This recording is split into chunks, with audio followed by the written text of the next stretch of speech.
नमस्कार, आप देख रहे हैं इंडिया रिपोर्टर्स। मैं हूं आपके साथ विवेक शांडिल्य।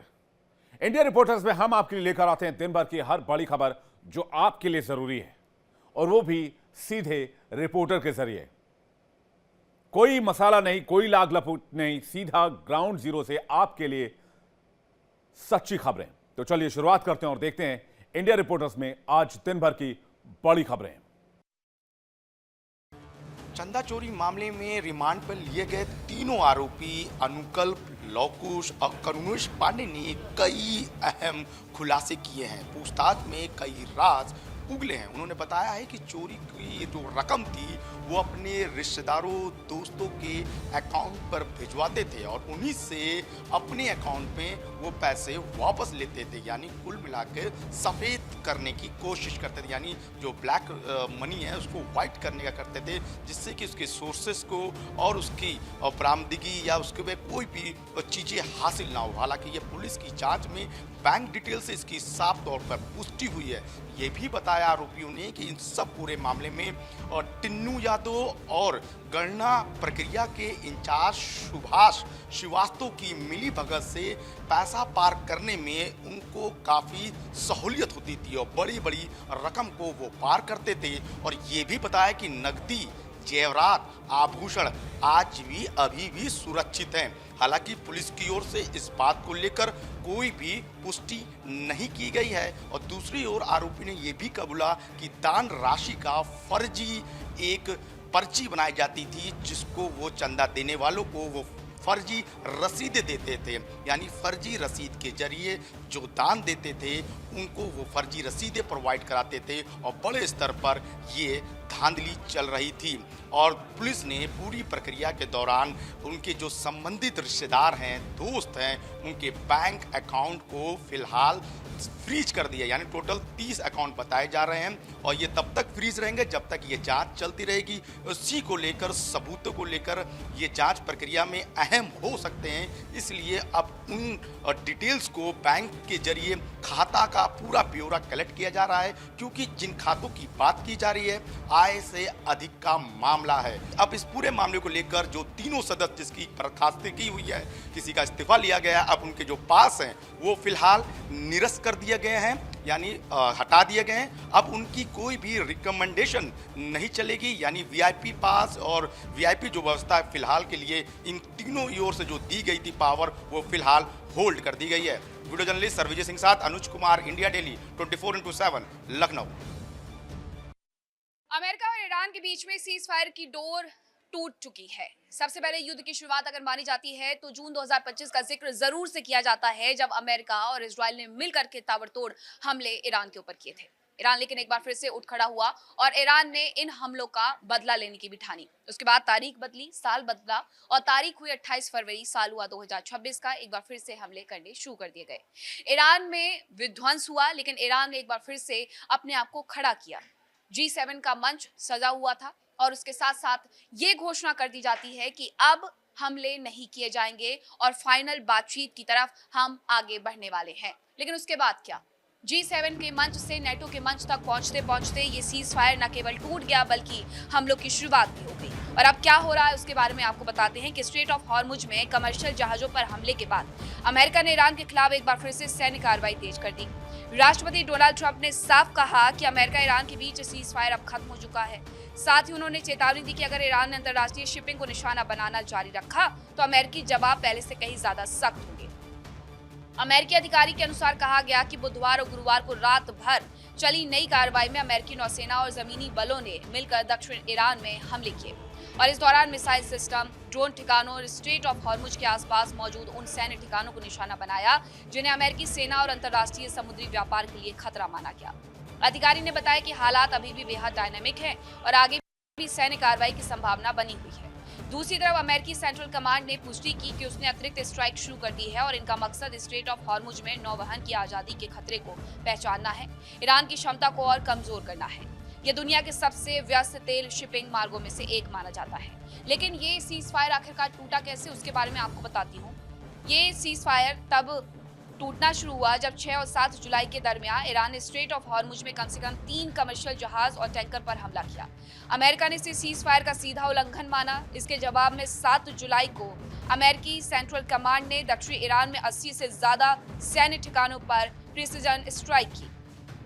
8 जुलाई को भी हमलों का नया दौर चला और इन हमलों में एयर डिफेंस सिस्टम को coastal radar, anti ship missile system, IRGC की फास्ट अटैक बोट्स और कमांड सेंटर जैसे सैन्य ठिकानों को निशाना बनाया गया। अब इसके बाद की अगर स्थिति की बात की जाए तो अमेरिका के हमले में 2 दिन में 14 लोगों की मौत हो गई है।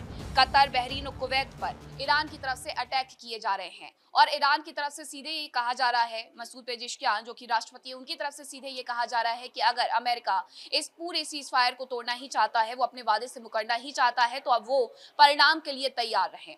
एक तरफ जनाजा निकल रहा है, सुपुर्द खाक की प्रक्रिया चल रही है और उसके बाद ये माना जा रहा है कि सुपुर्द खाक की प्रक्रिया के साथ ही अमेरिका जिन जिन एयरबेस का इस्तेमाल करके ईरान को दहला रहा है, उन तमाम एयरबेस को ईरान भी तबाह कर देगा, जैसा ईरान की तरफ से चेतावनी दी गई थी। यानी ये युद्ध अभी दूसरी बार जब शुरू हुआ है तो और भी ज्यादा आगे बढ़ते हुए नजर आ सकता है और खाड़ी में एक बार फिर से ये विध्वंसक रूप लेगा।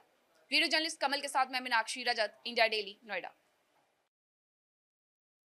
उत्तर प्रदेश के अल्पसंख्यक कल्याण मंत्री दानिश अंसारी ने कहा है वक्फ संशोधन कानून उत्तर प्रदेश में लागू होगा और ये पूरे देश में लागू किया जाएगा कि वक्फ संशोधन कानून के अंतर्गत इसमें हिंदू भी होंगे और सब पसमानदा मुसलमान जो कि बहुत पिछड़े होते हैं वो भी शामिल होंगे। तो ये जो बोर्ड बनेगा उसमें हिंदू भी होंगे, पसमानदा मुसलमान भी होंगे और अन्य लोग भी होंगे, उसमें महिलाएं भी 2 होंगी। तो ये पूरा जो वक्फ संशोधन कानून है ये उत्तर प्रदेश में लागू करने की कवायद शुरू हो गई है और ये पूरे देश में लागू करने की बात कह रहे हैं दानिश अंसारी। और इसके साथ में मध्य प्रदेश ने इसको लागू कर दिया है। मध्य प्रदेश का जो वक्फ संशोधन कानून जो लागू है उसमें जो बोर्ड बना है उस बोर्ड में 2 उसमें हिंदू हैं और महिलाएं हैं और साथ में मुसलमान भी हैं, पसमानदा मुसलमान भी हैं और कांग्रेस ने उसका विरोध किया है।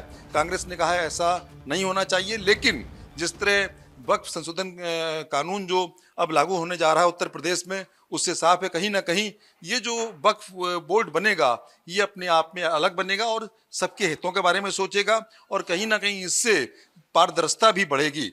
कैमरामैन सर्वजीत के साथ Sushil Kumar Tiwari, India Daily 24x7, Lucknow से। ग्लोबल वार्मिंग की वजह से पूरा देश जो है वो झुलस रहा है और उसका अच्छा खासा असर जो है कश्मीर घाटी में भी देखने को मिल रहा है। आए दिन हम देख रहे हैं कि वाटर बॉडीज़ जो है वो सुकड़ गई है और ग्लेशियर्स की अगर बात करेंगे वो भी पिघल रहे हैं और कुछ ही स्क्वायर किलोमीटर्स पे जो है ग्लेशियर्स वो मौजूद रहे हैं।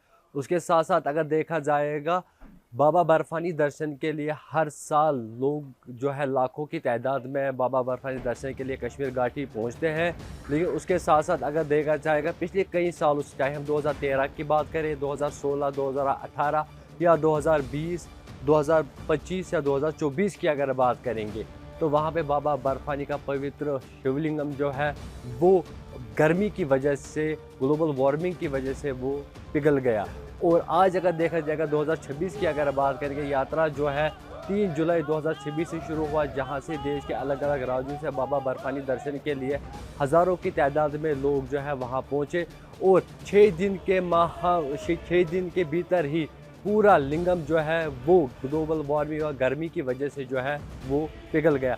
उसके साथ साथ अगर देखा जाएगा सुप्रीम कोर्ट की क्लियर गाइडलाइंस है कि बाबा बर्फानी दर्शन के लिए प्रति आए दिन यानी कि दोनों रूट से 10,000 के करीब यात्री जो है वो खाली बाबा बर्फानी के दर्शन कर सकते हैं। लेकिन उसके साथ साथ हमने देखा कि लोगों का काफ़ी फुल वहाँ पे बढ़ चुका है, जिसके कारण जो अंदर बाबा की गुफा है वहाँ पे हीट जनरेट होती है, उसके कारण भी जो है जो लिंगम है वो पिघलना शुरू किया। सबसे पहले अगर मई 25 की अगर बात करेंगे, 25 मई 2026 की, तब बाबा बर्फानी का जो लेंथ थी उस गुफा की, उसकी गुफा जो वो थी वो करीबन 7 फीट बताई जा रही थी। लेकिन आज अगर देखा जाएगा आज लिंगम का कहीं पे वहाँ पे नज़र नहीं आ रहा है। इसके साथ साथ अगर देखा जाएगा आस्था इस बाबा बर्फानी के दर्शन के लिए कई सारे लोगों की आस्था इससे जुड़ी हुई है, लेकिन उसका जोश और उनका मनोबल जो है अभी भी ख़त्म नहीं हुआ। और आने वाले समय में इस चीज़ से कैसे बचाया जा सके, उसके लिए भी एक्सपर्ट्स का मानना है कि आने वाले दिनों में जो है वाटर बॉडीज़ को साफ़ रखना चाहिए और सरकार की तरफ से कई सारे कदम उठाने चाहिए ताकि आने वाले समय में ऐसी असुविधा देखने को ना मिल सके। इंडिया डेली 24x7 के लिए नासिर खान, कश्मीर।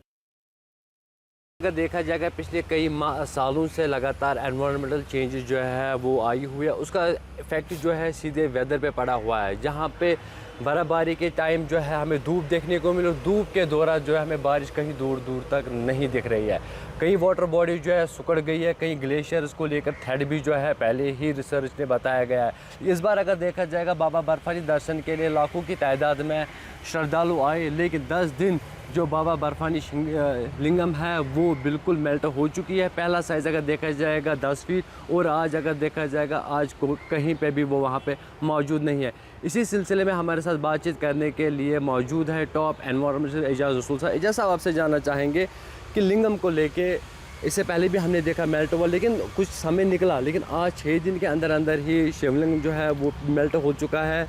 क्या चेंजेस आई है, क्यों ऐसा हो रहा है इस समय? देखें, सबसे बड़ी ये चेंज है कि श्रद्धालुओं का जो नंबर है, जो पॉपुलेशन उनकी है, पहले ही 4-5 दिन में 60,000 श्रद्धालुओं ने दर्शन किया। 5 लाख रजिस्ट्रेशन कर चुके हैं, जो अभी 2 महीने और जाएंगे। दूसरा ये कि आपने सड़क बना दी 4 लेन, एक सड़क पूरी ऊपर तक जाती है जिस पे ट्रांसपोर्ट चलता है, उस ट्रांसपोर्ट की एमिशंस भी उसी कैचमेंट में जा रही हैं। तीसरा ये कि बालतल में भी आपने कैंप जो है वहाँ तक सड़क बना दी है। ट्रैफिक बढ़ गया है। ऐसी जो फ्रिजाइल जोन्स होते हैं एनवायरनमेंट के, उनकी एक इनबिल्ट कैपेसिटी होती है रेजिलेंस की, कि किसी हद तक आप उसको आलूदा करेंगे तो वो खुद से सफ़ा हो जाता है। लेकिन अगर उस आलूदगी को आप किसी भी तरीके से बढ़ाएंगे, और ख़ासकर इस वक्त जबकि क्लाइमेट चेंज का असर जो है वो पूरी तरीके से हमारी वादी में भी असरानंदाज हो रहा है, तो जाहिर है कि उसका जो असर है वो ख़राब आएगा। और यही वजह है कि 1 हफ़्ते के अंदर अंदर शिवलिंग जो 10 फीट था पहले दिन, वो 1 फुट रह गया, और काफ़ी मायूसी होती है श्रद्धालुओं को वहाँ। अब जो लोग आगे आ रहे हैं, अगर गर्मी इसी तरह रही और कोई भी इक़दाम अब तो हम कर नहीं पाएंगे, जल्दी तो इतना नहीं होता, पहले मंसूबे बनेंगे, उस पर दरामद करना है, डाटा कलेक्शन करना है, एनवायरमेंटल इम्पैक्ट एनालिसिस करनी है, उसके बाद ही कोई कंटीजेंसी प्लान बन सकता है।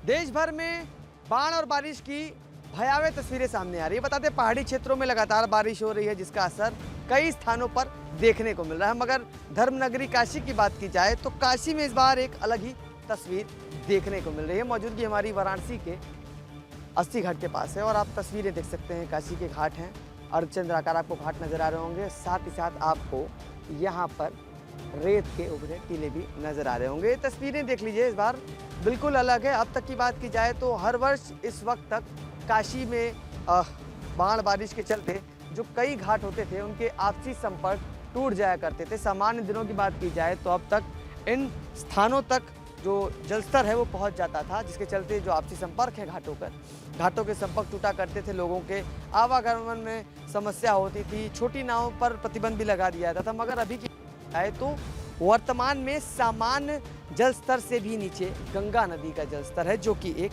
चिंता का विषय है। गंगा एक्सपर्ट की बात की जाए तो गंगा का जल स्तर हर वर्ष लगातार गिरता जा रहा है, जो कि एक बड़ी चिंता का विषय है, क्योंकि गंगा पर लगभग 45 करोड़ से ज़्यादा की संख्या में लोग सीधे आश्रित हैं। उनका पीने का पानी या तमाम तरीके का जो चीज़ है वो डिपेंडेंट है गंगा नदी के जल स्तर पे। साथ साथ जलीय जीव भी हैं।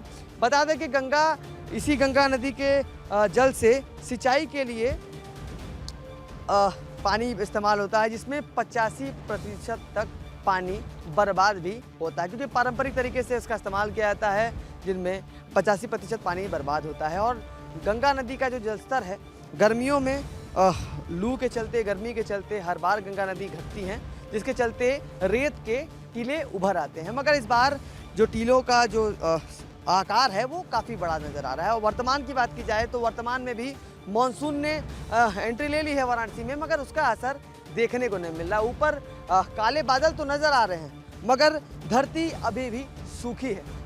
फिलहाल लोगों को उम्मीद है कि बहुत जल्द अच्छे से बारिश होगी, ताकि जो गंगा नदी का जलस्तर है वो सामान आ जाए। गंगा एक्सपर्ट की माने तो अब क्लीन गंगा के बजाय सेव गंगा पर ध्यान देने की आवश्यकता है। इसीलिए तमाम तरीके का जो उपाय है वो करना चाहिए, ताकि गंगा नदी को बचाया जा सके। मौसम वैज्ञानिक की बात की जाए तो मानसून ने एंट्री ले ली है। जो बंगाल की खाड़ी से आने वाली मानसूनी हवाएं थी, इस बार वो कमज़ोर थी, जिसके चलते जो मानसून है वो धीमे आया, साथ ही साथ अभी बरसात नहीं हो रही है। इसके साथ साथ अल नीनो का फैक्टर भी मौसम वैज्ञानिक ने बताया कि इस बार कम बारिश के चलते हो रहा है। मौसम वैज्ञानिक की माने तो बहुत जल्द अच्छे से बारिश होगी और एक बार फिर लोग उम्मीद लगा रहे हैं कि गंगा नदी का जो जलस्तर है वो हर बार की तरह सामान्य हो जाएगा और बहुत जल्द बारिश होगी, जिससे लोगों को गर्मी से भी राहत देखने को मिलेगी। वाराणसी से इंडिया डेली के लिए नित्यानंद मिश्रा।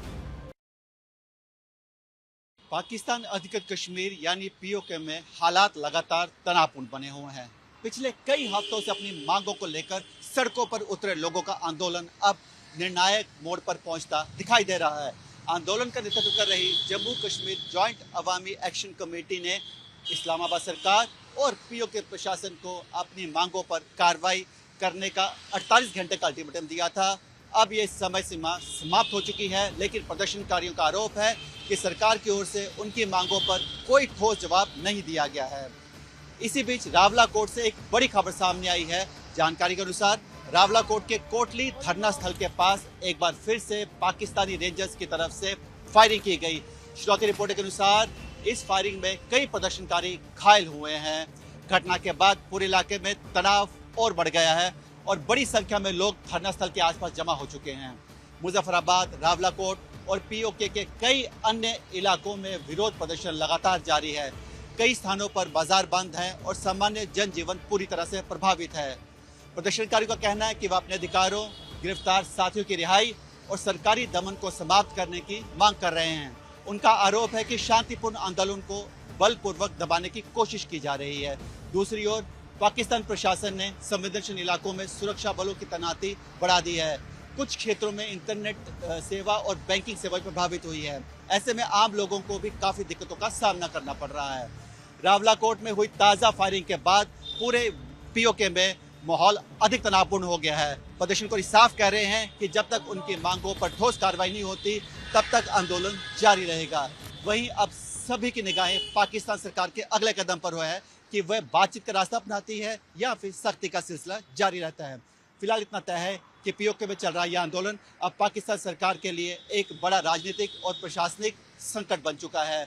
आने वाले घंटे इस पूरे घटनाक्रम की दिशा तय कर सकते हैं। कैमरामैन सुनील के साथ विकास अब्रोल, इंडिया डेली 24/7 के लिए जम्मू से।